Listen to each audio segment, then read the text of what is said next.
জানো তো, আমার না যখন মন খারাপ থাকে আমি তখন গাছ কিনি। আবার যখন মন ভালো থাকে তখন আমি আরও 10টা করে গাছ বেশি করে কিনি। এই গাছের প্রতি প্রেম বা ভালোবাসা আমার কিন্তু কর্মস্থান থেকে বা কর্মস্থল থেকেই সৃষ্টি হয়েছে। আমি এমন একটা কাজের সঙ্গে জড়িত যে একটা সময় ছিল যে গাছ লাগানোটা আমাদের একটা কাজ ছিল।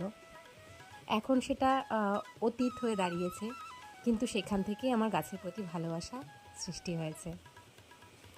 এই যে নার্সারি দাদুকে দেখালাম, এর কাছ থেকে আমি প্রচুর প্রচুর গাছ কিনেছি।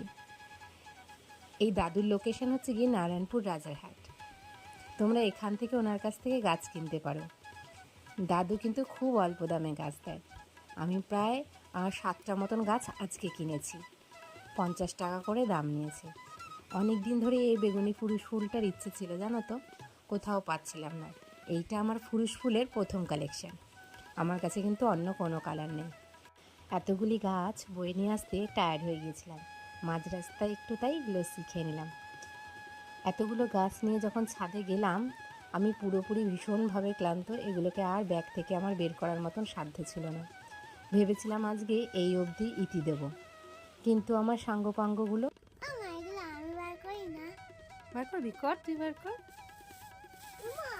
ও মা, আমিও করব মা। আসো তুমিও করো।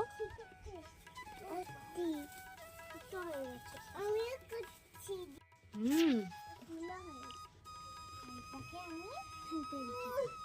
রাখো। আমিও এই যে করি এসছে কিন্তু ফুল হয়নি। দেখি আরেকটা এইটাতে করি এসছে কিন্তু ফুল হয়নি। আমি এটা কইটা একবার দেখায়। ওরে বাবা রে,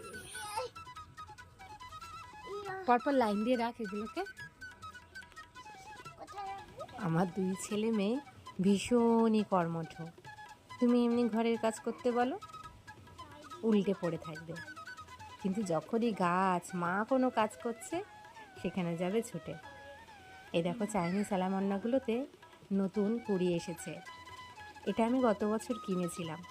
গত বছর ফুল হয়নি, বেশ একটুখানি কেটে কুটে দিয়েছিলাম। এবছর নতুন ডালপালা ছেড়ে প্রচুর ফুল এসেছে। আর এই মাধবীলতা গাছটা এই বছরেরই কেনা। আজকের ভিডিওটা এই পর্যন্তই। টাটা।